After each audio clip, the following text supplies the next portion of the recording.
Hello, my name is Andrew Bakari, and today I'll be overviewing question number 15 of the commonly wrong math SAT questions.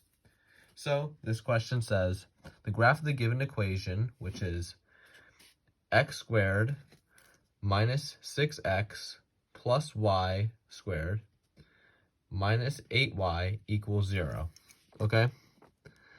And that given equation is in the y-axis plane as a circle. This whole equation equals a circle. Now you need to find the radius of that circle.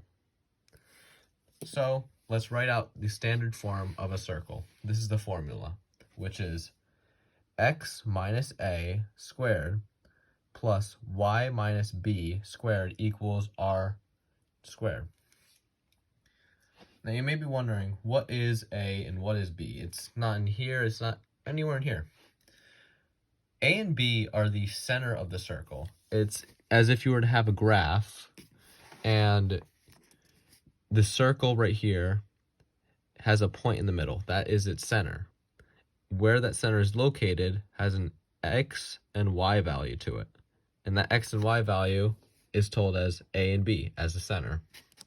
Now the distance between the point in the center to its edge is called the radius. So that's what r is. Okay, so that's standard form. Now let's try to explain this part, which is where it gets really confusing really quickly, and this is probably where most kids got the answer wrong. This is called finding the perfect square. So this is called completing the square. Completing the square is when you get a number, an unknown. This is not minus x, by the way. This is just a mistake in printing. So we'll just write positive x. Positive x squared minus 6x plus something unknown squared equals x minus something to the power of 2. So what this is doing is it's getting this number right here, adding a number to the end, and now we have to compare that to a binomial that's being powered by 2. So how do you do this? It seems crazy, because it is. But anyways, what you do is you get negative 6 divided by 2. And what is that? That is negative 3. And so negative 3 is the unknown number. So let's plug it in.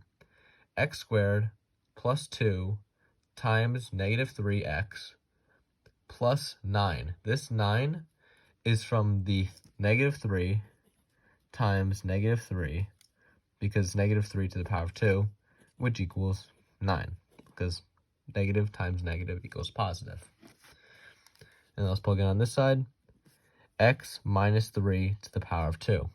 That's our binomial. Now let's go and make it look better by just simplifying this. That is our whole equation for finding out the completed square of x. And now let's look for the y. The y in this case has negative 8. Negative 8, let's do the same thing that we did over here. Divide by 2. And we get what? It's negative 4. So let's plug in negative 4. Y to the power of 2 plus 2 times negative 4y plus 16 equals y minus 4 to the power of 2. So let's simplify this one little part in the middle, and we get y squared minus 8y plus 16 equals y minus 4 to the power of 2. Now that we have both binomials, we can plug them back in. So if you look over here, this is important, because this right here plus this equals 0. So let's rewrite that out. But this part right here, we're not going to keep that. That 0 is actually going to turn into 25. Why? Why does it do that? Well, it's because it's actually this number plus this number. So the unknown number that we figured out, squared, plus the other unknown number that we figured out, squared, adds together to make 25. Now, you may be wondering, what the next step is.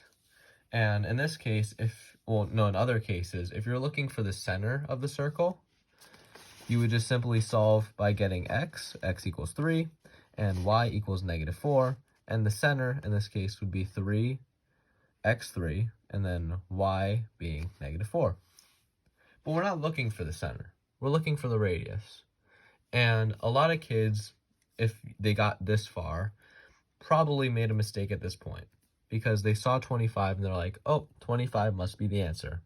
But that's not it. 25 is actually r squared.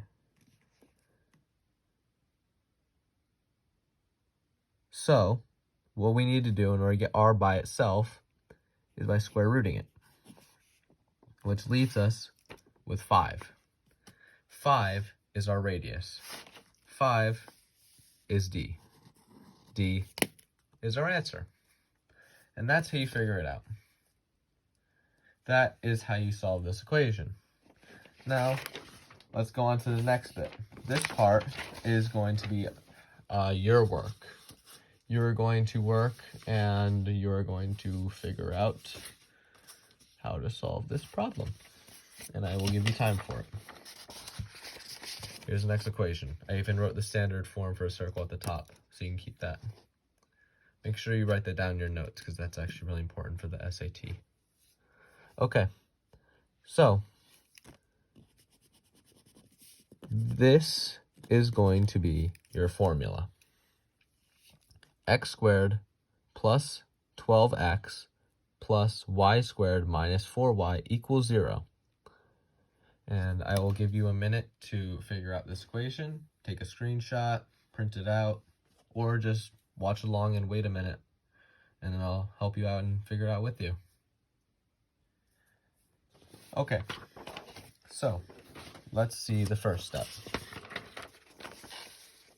So let's solve for x first. We have x squared plus 12x plus some unknown squared equals x plus something to the power of 2. Now let's figure this out by getting 12 divided by 2 equals 6. And so 6 is our unknown, so let's plug that in.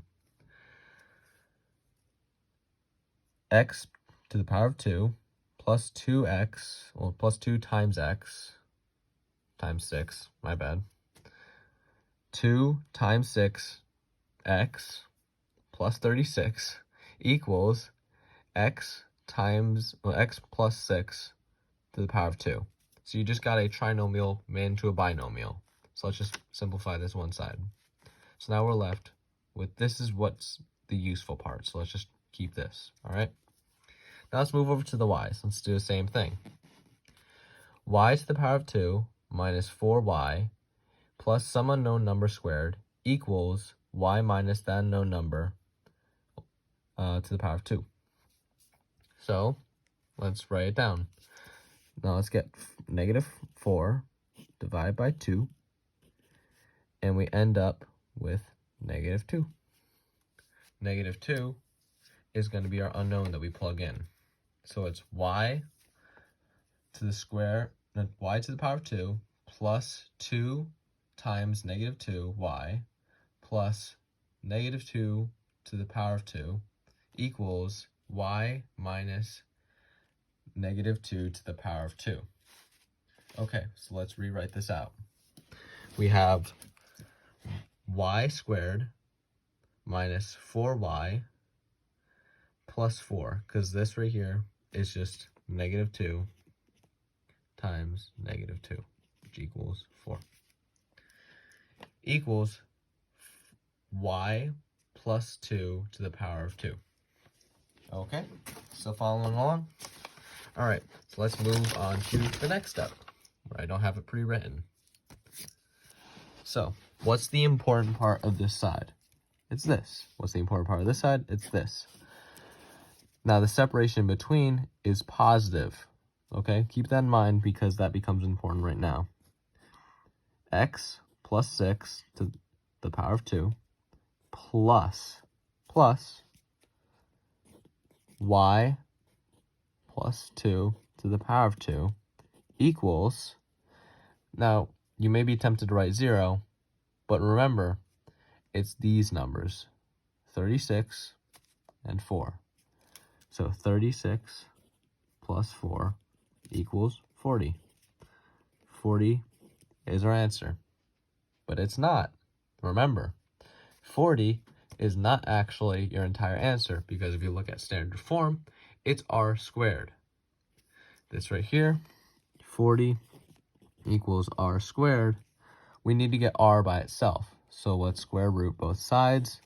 And now our answer is r square root of 40. All right. You can simplify it down even farther if you like, but in this case, this is good enough. Thank you so much for watching this video, and hopefully you learned something. If you have any further questions or concerns about this or any other problems, please contact me at andrew.bakari@ewg.k12.ri.us, which I will write out because it is a very long email. bakari@ewg.k12.ri.us. And there you go. Hopefully this will help you out in your future SAT, and good luck.